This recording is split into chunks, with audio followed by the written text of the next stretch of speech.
Right, okay, and we are recording. Obviously, you know me, I am Dave, and you might recognize if you're watching this on my YouTube channel, this is Paul from Ireland, who's been on the channel a couple of times before. And we've got some exciting Hello. news. Well, we think it's exciting anyway. Yeah. Brace yourselves. Yeah, get strapped in. So me and Paul are starting a podcast, and this is effectively the first episode of the podcast today. Yeah. So if you're watching this on my YouTube channel, The Imperfect Individual, if you click the link in the description, you'll be able to subscribe. That's if you like what it is that we're talking about. You'll subscribe to the podcast, which we think is going to be hosted on Spotify. If you do listen to the podcast on Spotify and you like what we're talking about, please do subscribe as well. In terms of what we're going to do, what we're going to try to what the themes of the podcast are, it's basically conversation, storytelling, 100%. A bit of lightheartedness, but also tackling some 100%. serious issues as well. And we're going to try and get as many guests on as we can over the next coming weeks and months. But we thought, first of all, introduce you to the podcast host, which is obviously myself and Paul. And today is all about Paul. So I'm going to speak to Paul today. We're going to ask him a few questions. For your sins. Yeah, that's the one, isn't it, Paul? He's going to give us a whistle-stop tour of his life so far. He's a very good friend, Paul. We got on very well. We still haven't thought of the name of the podcast, have we, Paul? But we think it might involve the word bollocks somewhere along the line. Yeah, there has to be a bollocks in there somewhere. There's got to be a bollocks in there somewhere. So we'll get straight to it. Clearly, it's going to be high. It's going to be highbrow stuff. Obviously, you know, the podcast name is going to set the tone. Exactly. Right. Okay. I was saying earlier, where's your red book, Dave? Michael Aspel. You're Eamon Andrews. You're Eamon, or Eamon Andrews or Michael Aspel. Yeah, and I expect the family now to come in and sit beside me, and it's like an intervention, maybe. Is this an intervention?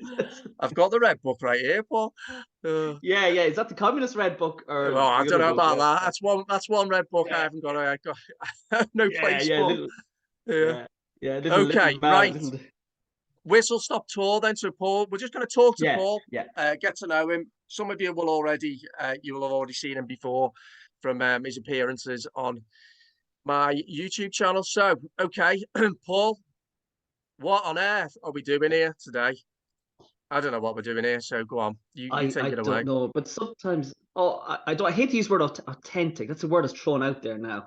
Just let's off the cuff. Look, we talked about the importance of us having conversations, open and honest conversations, not taking ourselves too seriously. You know, there's a lot of podcasts and conversations out there, isn't there? And the alternative scene that's kind of doom laden. There's a lot of repetition. Yeah. A lot of it is COVID centric or focusing on Ukraine or climate change. And we will delve into those things, but we're interested in human stories. If we can't get guests, we'll just, as we said, we'll just shoot the breeze ourselves. Yeah. And we'll just roll with it. You know, but I was just thinking, Dave, and look, this is how the podcast is going to go, isn't it? We're going to go off the cuff, aren't we? Of course we are, yeah. Absolutely. Freedom of speech and expression is really kind of at a perilous stage. So it's important that we have these conversations and we speak our truths, you know, because I don't know what, like in England, because I think there's hate speech online legislation coming through. There's hate speech legislation coming down the tracks in Ireland. And I saw the document there last week, and it is really like this is going to be a lighthearted podcast, hopefully. But looking at that legislation, like it is dystopian stuff. Yeah. It is really terrifying. Sinister stuff. So it'd be interesting how long we will be able to have these conversations. Yeah, and I've probably been a bit doom laden there myself. So we never be afraid. Speak your mind, and don't let those kind of cultural Marxists. They'll never stop us, or those fascists in our society. You know, we've nothing to hide. Yeah, I think that's an amazing start, actually, that kind of like underpins what it is that we're doing here. And something that, that we're going to try and do here. Something that I really like about you, actually, is you mentioned there about lightheartedness and not taking things too seriously. And I think there's certainly a gift, really, in being able to do that. I think that's what I have really admired in you. I know in the last couple of years, we're obviously going to veer into the whole COVID scam in a minute, aren't we? I think in the last couple of years, there's been times where, personally for me, I've had phases where I've really, really struggled to cope with the enormity of it, with all the threats that are coming at us from all different directions, and we don't necessarily need to go in right now. You mentioned that in your book as well.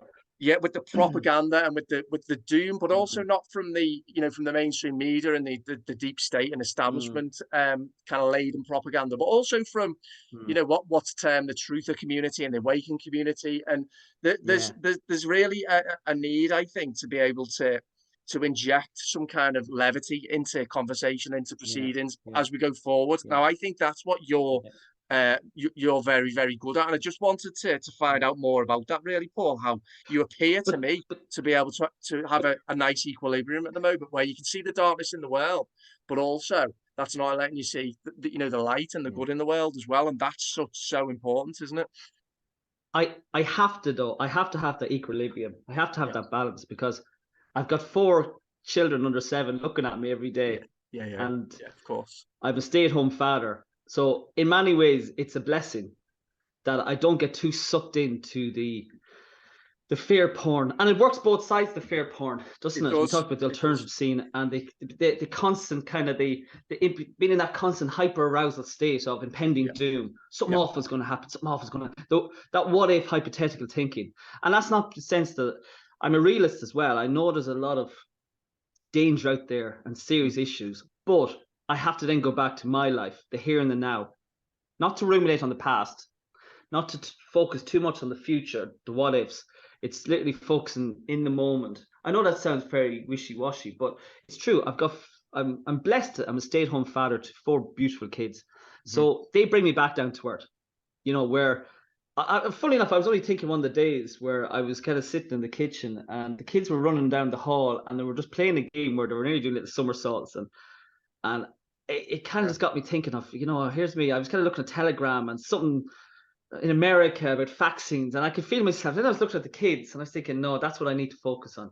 That's my solution, is brilliant. Be a good father for them, be a strong man for them, you know. Brilliant. So that's personally for me, I am lucky that I have those 4 kids, 4 beautiful, healthy kids, that they keep me level. They keep me strong as well. Yeah. Because I need to be there for them more than ever. In many ways, COVID has been a blessing, because I don't mind giving my age away. So when COVID happened, I was 34, right? And it feels like within those 2 years, I'm 36 now, within those 2 years of COVID, it's like I've done nearly 20 years.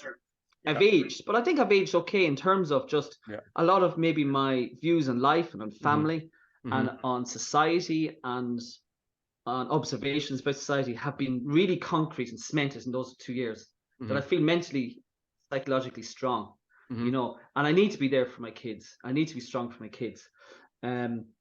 So the kids are a good leveler, and they kind of make me, as I said, determined and strong to do whatever I can for them. And hence the reason, we'll talk about it later, hence the reason why I did start doing letter writing. I mean, letter writing, it sounds very 1900s letter writing, but the art of letter writing, there is an art of letter writing, and I do joint writing. So, and there is, and then that with your feather and your quill and your ink, your pot of ink. Yeah, at night, and I'm being all inquisitive. By candlelight. The candlelight. Yeah. But it's also just, I think humor is important. I think what the alternative scene do brilliantly is mimes and taking the mick. I mean, that's been a huge. I think that's been a huge thing in the war. The mimes, the taking the mick. You know, I think that keeps. I think we should never lose track of our sense of humor as well. The other side don't have a sense of humor. They don't. They can't do it. They can't. The left, if you want to call them the far left, they can't do humor. They can't do memes. And I think that comes. Does that come from a lack of maybe a lack of ability to be self-deprecating, which maybe comes from a complete lack of self-awareness and introspection, maybe on the part of the. On the part of both the psychopaths who are maybe orchestrating, well, not maybe, who are orchestrating all this, but also the sycophants who fall in with them. I think because you're touching on a number of things there. I just wanted to ask you, because you talked about your 4 amazing kids there, Paul, weren't you? And the words that came to mind, the word that came to mind actually was innocence. And I really do feel, obviously, I don't have kids myself, but I really feel that. Yeah, the innocence and kind of like the power and the beauty of innocence, actually. And maybe it's something that's lost in that's as we become disconnected, actually, from the concept of innocence, which is also a kind of what is innocence? It's a complete open-mindedness, isn't it? It's a complete 100%. 100%, like wanting to learn new things, to not be afraid to make mistakes, to not judge, and all these things. And I think that's why children, maybe, and you've just touched on it there, they are, in a way, our greatest teachers at the moment, aren't they? I see it with my two nephews and my niece. 100%. They're on a different energy level. A bit like kids looking down the hall. They were doing all the sliding under each other's legs, and then little Molly, who's one, was jumping on top, and I was about to jump in, kind of going, oh, you know, the hesitant parent or cautious parent. But you're right, they're on a different energy level, and they look at the world in such an innocent and beautiful way, where they're non-judgmental. They got no fear, and they're constantly asking questions. And if only we had children in the media who would have just said, why did you do this? It's like Kipling's Six Honest Men. Have you ever heard of Kipling's Six Honest Men? The where's, the what's, the how's, the who's. Kids constantly are asking questions, aren't they? My little boy Dylan is at that age. He's 7, and he's just got a wonderful curiosity. You know, and you know that saying, curiosity has its own reasons for existing, and it does. He's constantly going. He could be in the car, and he'd be kind of going, you know, why are trees green? Why is the sky blue? And then there's this constant follow up, constant sort of questioning, and it's wonderful. But we lose that fear. We become more fearful as we become adults, don't we? And something happens in our childhood and into adolescence, maybe adolescence, societal pressure, and we gain hang-ups, because kids don't have any hang-ups, and we need to learn off kids. They don't sweat over the small stuff, do they? No, you know, not at all. Don't. Not at all. And I think sorry, go on. No, go on after you, Paul. Go on. No, just to say back to your initial question about why kind of kids are my leveler. That and my wife Lisa, she's very steady as a ship, just very stable, very self-controlled. So I do count my blessings. I am lucky in that sense that I was able to have maybe look at things, able to take a step back and look at things in a kind of a clear, concise way. Hence the reason I was able to maybe make those observations quicker than others possibly. It's fascinating stuff, and there's a number of you were just touching on gratitude then as well. There's a number of different things, but you were talking about obviously we were talking about the ability to be able to grow and to learn, and innocence and learning from children, and a lot of what children ask, it comes from a place of logic, actually. And one of the things that we've talked about and I passionately believe in is that what propaganda you still there, Paul, are you? So sorry about that, Paul. Are you there still? Yeah, I can hear you. Still there. Sorry, I think one of us disappeared off for a little bit there. This is we'll say to the viewers if they're listening, this is part 4 now.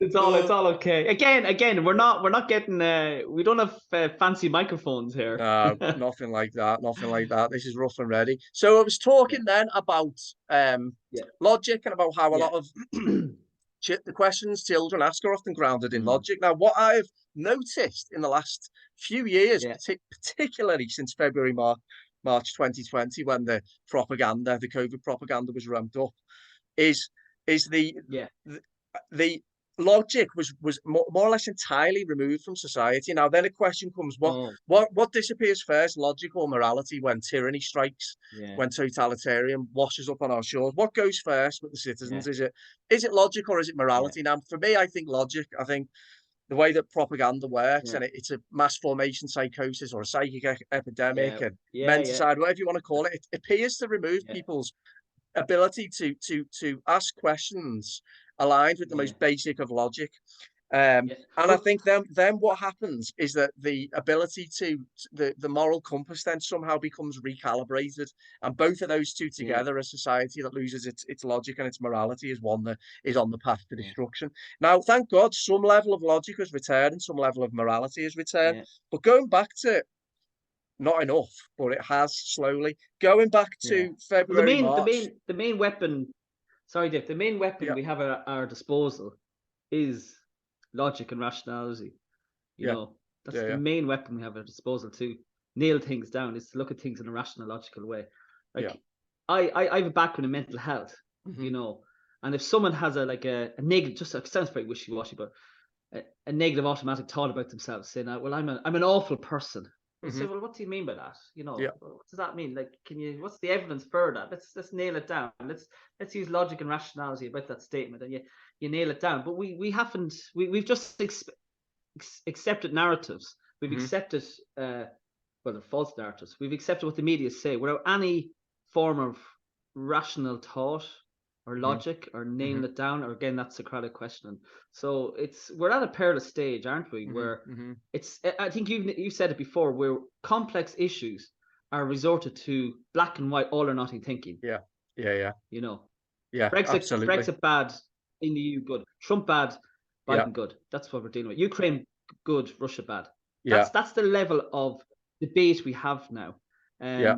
Yeah. Yeah. And it's a reflection on kind of society, isn't it? You know, the Yeah.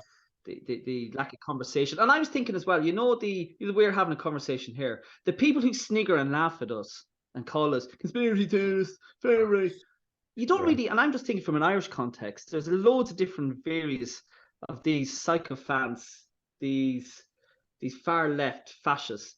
I don't see, first of all, I don't see love in their heart. I see hatred in their heart, but I don't see them producing content. I Yeah. don't see them producing podcasts or I don't see them producing YouTube videos talking about stuff. On the other Yeah. side in Ireland, you have Dave Cullen, James Yeah. Collins, Yeah. Thomas Sheridan, Yeah. Dan Yeah. Mixon. Yeah. It's endless and Yeah. it's very Yeah. open-minded. And Saints and Scholars was another one. The Strictly Life. I'm going to plug my brother's channel there. Yeah. Go But you for know it. what I Yeah. mean? Yeah. But on the other side, you don't see, all you see from them is hate and Yeah. anger. And Yeah. on Twitter, which hopefully won't be for long, using these slurs, you know. So, and it's, as I said, it's, hopefully we can keep up these conversations, because as I said, in Ireland, we are at a stage now where we have a hate speech legislation coming down the tracks fast in this country. And without being maybe too doom laden about it, it is really sinister and Yeah. dystopian what they've Just yeah. done for us. I mean, I don't know if you know, I don't know if did you see David Icke? David Icke is banned in Holland He's now. banned. Yeah, he's been classed as a terrorist. Been Yeah. banned from the whole of the European Union, I think. I'm sure Yeah, he's got 26 a ban from the countries. Schengen area, so most European Union Yeah. countries. Yeah, I mean that says a lot about the And European Union, doesn't it? it You know. does 100%. And did you see, like, the two Alexes then? Alex Belfield is 5 years in prison for Yeah. unmanned trolling of that Yeah. scumbag Vine, who called Yeah. him the Jimmy Savile trolling. The other Alex then is Yeah. 1 billion for saying he got it wrong, didn't he? Yeah. He about Sandy Hook. He said something that was, he totally got it wrong. Alex Jones about that. But 1 billion, really? I think it seems to me of all of those cases that you talk about there, it comes back to one thing, and it's sending out a message, isn't it? It's sending out a message like, don't mess with the establishment. And what you were talking about there, Yeah. and this is why I want to come back to ask you about your life values, because I have this concept. I talk about it in my book about we're living in a time now where ideology isn't winning the battle against ideas. It actually won the battle against ideas, and that's where we are now. And ideology, what is it? It's based on it's based on rigid dogmatic thinking. It's based on a doctrine. It is essentially a type of religious zealotry. And I think that if you're following a doctrine, if you're following somebody else's theory, you're not then going to have the ability, and you're not going to have the edge or the want to either think your own thoughts, so using rationality and logic, and also where's the drive going to be to cultivate your own values as well, to understand what your values are in life. So that's ideology, and it always ends, whether it's left-wing ideology, right-wing ideology, it always and leads to dark places. Now, I think there's a subsection of society, and I would venture to say that we're in it, Paul, where we have at least some understanding for all of our flaws, some understanding that in this life, we are here to try to imprint our own personality on the world, our own character on the world. So then that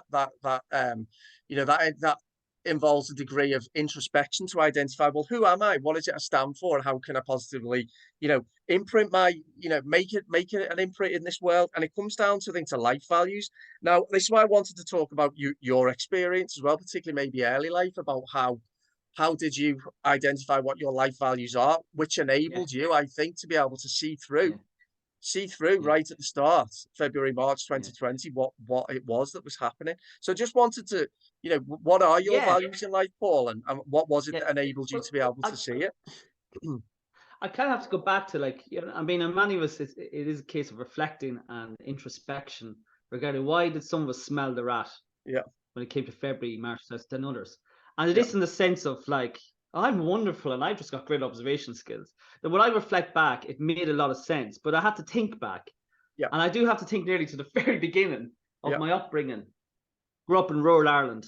There was no silver spoon. There was no foreign holidays. I grew up in a really happy household. Wonderful parents, wonderful mother, wonderful father. Mother was the classic housewife, steady and stable. Those Irish mothers, I'm sure British mothers as well, just stable and steady, and they never complain. They just strong, get on strong and stoic. Hot dinner, a hot stew coming in from school. Oh, brilliant! And when I think about my mother now, when it came to COVID, she was boss level mother, straight out of the traps as well, no messing about, which was wonderful. Father worked as a nurse, wonderful man, was a huge reader, interesting, eccentric, quirky. So I grew up in a household where conversation was embraced. It was a house full of laughter, full of chat, and both my parents had faith in God. They went to mass. My mother prays every day. She says the rosary, and that was a huge underpinning in our childhood. But I would say my parents were ahead of the curve in the sense that they were always contrarian in many ways, but not for the sake of it. They kind of instilled in us to have a healthy disrespect and skepticism of authority figures and politicians. And I remember as a child being in the car, and my father would see someone with a pinstripe suit, and he'd go, "Look at that fella! Look at the suit there! Look at him!" And I knew what he meant. The suit stood for maybe the establishment, for up to no good. So I always kind of had that kind of I would say healthy disrespect. We weren't anarchists, but it was just a very healthy disrespect of authority figures, and that kind of stood to me. Now, when I was growing up, and I was thinking of this about my kind of why did I smell the rat, was when I was growing up, the main kind of Taoiseach I had. So our Taoiseach, the Taoiseach is our prime minister. Was a guy called Bertie Ahern. Now, you know the way Thomas Sheridan always talks about, he hates when Irish people call politicians by their first name. A bit like in England, Boris, or in Ireland, Leo. Well, my father was ahead of the curve. Everyone in Ireland used to call Bertie Ahern Bertie. And my father used to hate that idea. He said he's Bertie Ahern and he's a crook. So I kind of grew up, and I grew up in an Ireland where through Fianna Fáil governments, Fianna Fáil is one of the main political parties in Ireland, and they kept getting voted in. And Bertie Ahern kept getting voted in as Taoiseach. Now, and my parents despised this man, and rightfully so. Bertie Ahern was Minister for Finance at one stage. He didn't even have a bank account. Imagine being Minister for Finance, didn't have a bank account. He liked an old brown envelope. He said he went to the London School of Economics, but there was no trace there. And this guy ended up becoming our Prime Minister of Ireland. And he was always first name terms, Bertie.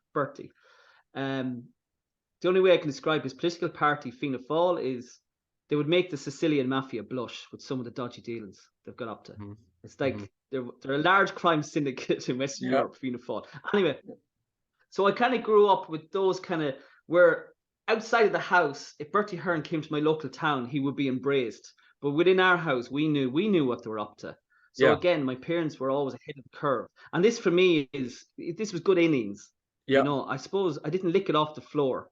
It didn't just come naturally. Another thing I would say was I'm just kind of looking back at childhood events, the Good Friday Agreement. I don't know if you remember the Good Friday Agreement in the late 90s. 98, was it? It was April 98, something like that. It was 98. Yeah.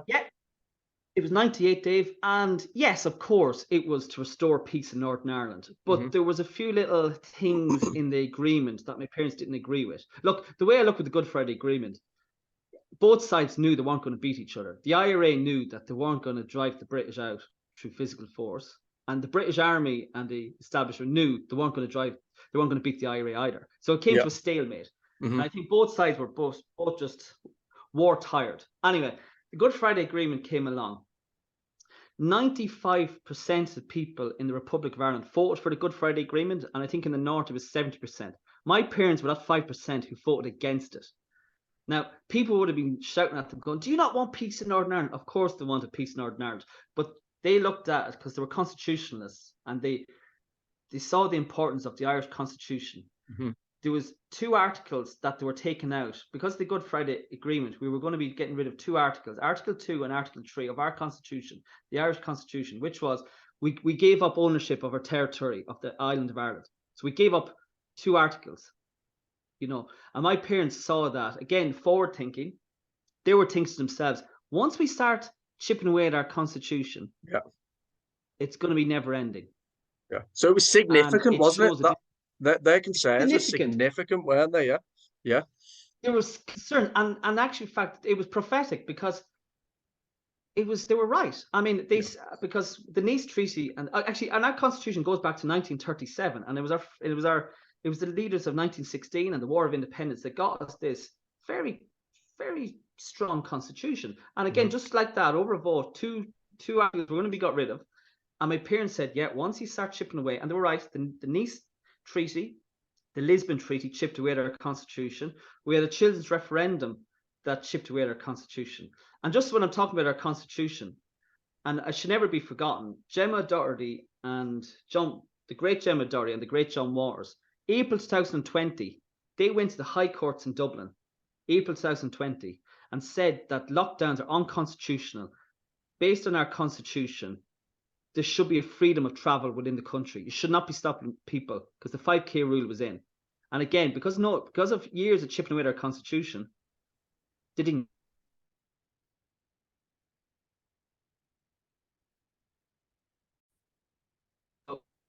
I think you're back, Paul.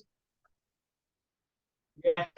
Sorry about that. You just disappeared off for a minute, but you were saying about the about the Lisbon my Treaty Russian and the Nice handlers came Treaty. in just to tell me. My Russian handlers came in just to tell me what to say. But yeah, so that another. I think a big one for me was again. I said I came from a good school of thought. I came from a house where surrounded by books, surrounded by conversation, surrounded by love for Irish nationalism. My father loved Robert Emmet. It's worth checking out Robert Emmet's speech from the dock, a great Irish patriot. Grew up with W.B. Yeats, poems about W.B. Yeats, and my father loved Collins, and then there was underpinned by that was faith in God. So that did help. A big event for me though was I knew that maybe I was thinking differently to others. And again, I'm not saying this in any way, look at me. It was just a natural process. It was 9/11. When 9/11 happened for me, that was a seismic event, and that was the start of the world did shift in a different way. Oh, was when massively. 9/11 happened, massively, and the lies. I was doing my junior cert. So junior cert is equivalent to the GCSEs, I think. I was around 15 at the time. 15. And when 9/11 happened, like all of us, we were like, what the hell is going on here? But things didn't make sense to me. Things didn't make sense. And I didn't understand a bit like with Ukraine, American flags just suddenly start appearing around my village and town.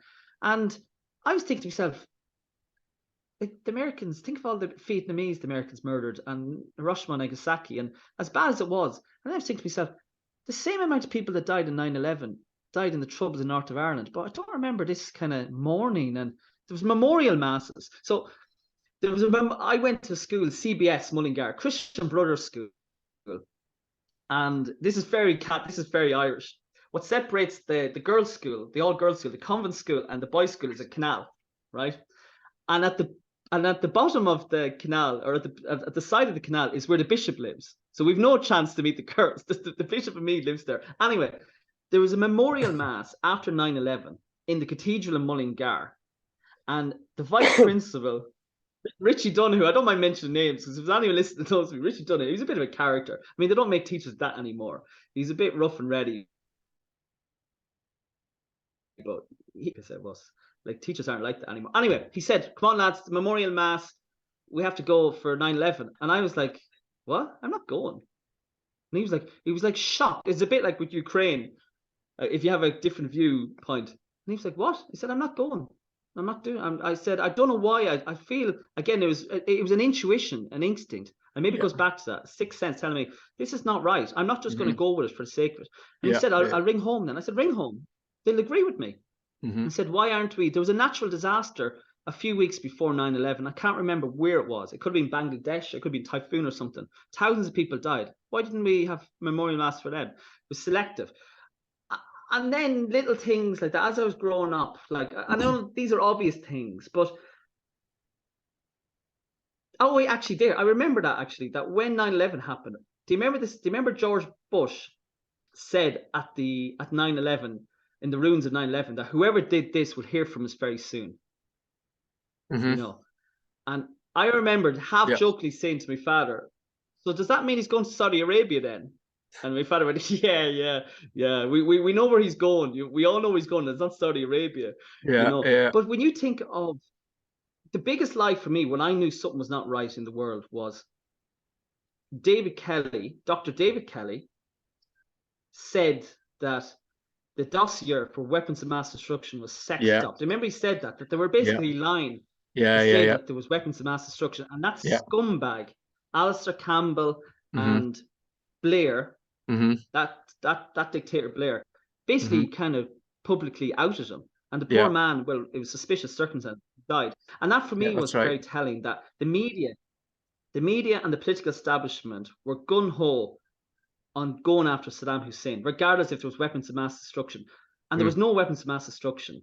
And actually, in fact, I'm veering off here, but Kit Knightley from Off Guardian wrote a brilliant column there recently about Alex Jones, that they went after Alex Jones for telling lies. Well, why don't CNN and BBC, they told lies about weapons of mass destruction? Why don't they get fined? They told lies about the safe and effective jabs, about Pfizer. Why don't we go after them? So it's very talk about so misinformation. I mean, they talk about these examples that you've cited for, you know, for slander or we're hearing the word misinformation all the time. And I'm not going to dispute the court's findings on Alex Jones and on Alex Belfield. I mean, I think that I think, as you say, I think the sentences that have been handed out, or the fine that's been handed out to Alex Jones, are quite clearly sending a message. But again, the logical part of the brain says, well, okay, if we're talking about misinformation, you just mentioned there about the lies, the lies, the incomprehensible, the magnitude, the scale of the lies that have been told. Paul, just to let you know, we've only got 4 minutes left on this one. But what I'm thinking that we should do is make this a two-parter, because we're kind of only halfway through your of course. Well, there's a lot more that I want to ask you about. So what I'm thinking is, another thing is, go on. I was just going to say, what I'm thinking is we'll do another 40 minutes, and we'll pick up February, March 2020, because you've kind of talked about your childhood there, and how you had your eyes open, and how you were able to spot inconsistencies, and how you were able to apply logic. You talked about obviously the weapons of mass destruction and 9/11, and that's kind of bringing us to the start of COVID, February, March 2020. COVID. So why don't we do another one, and we'll pick up there 100%. And then we can talk about the last couple of years and your take on that. That's Is that all right? Because it's been fascinating talking to you about the times running out now. Just I know we've 3 minutes left there, but I was thinking as well is one was when Obama came along. Do you remember the love-in with Obama? When it came along, it was just it was similar to Zelensky. And when I was looking at and these silly slogans like "Yes, we can" and all that bullshit, again, I was looking at this. I mean, instinct was telling by this what I was seeing on TV. I was looking at Obama, seeing someone who seemed to be a charlatan, a fraudster, very insincere. I felt very uncomfortable looking at Obama. And again, you're looking around you and you think to yourself, everyone loves him. Yeah. And can they not see what I see about this guy? And look, as But we do know they, with and do Obama, they know how why they love many him? drone bombs Yeah. did he drop? Yeah. Yeah, they Yeah. couldn't give a reason. They Yeah. couldn't give a reason because he said a few. He was a good speaker, and he said nice wishy-washy things, and Yeah. he Yeah. made them Yeah. feel Yeah. nice. Yeah. He was Yeah. like Yeah. a Yeah. little cuddly. Yeah. He made Yeah. them feel cuddly and loving. But like these are grown adults, you know, and don't mind if you kind of hit the truth bombs with them about how many drone bombs he dropped. That guy, like that guy, talking about blood in it, he made George Bush look like a little choir boy. What Obama was doing. But again, Ireland, Obama came to Ireland in, I think, the late 2000s. And oh my God, it was a cringe fest. Irish people really don't help themselves when signatories and presidents come over from the world. We really do play this stupid paddy. We did the classic of, he went to a pub, oh, Obama, let's have a pint of Guinness. And everyone was smiling and happy. And it was just cringy. And of course, we had a token moron of, I'm related.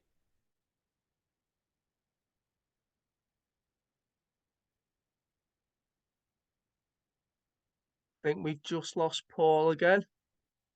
If anyone's watching on the YouTube, let me just pause it.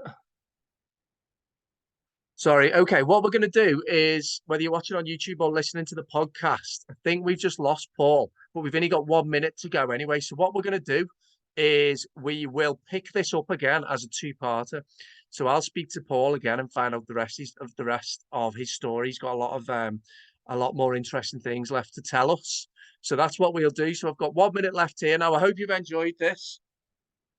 Paul's a great guy, and as I say, we will pick up on this again. So we'll have the second part of it ready very, very soon. Okay then, and I'll speak to you all soon. Bye bye.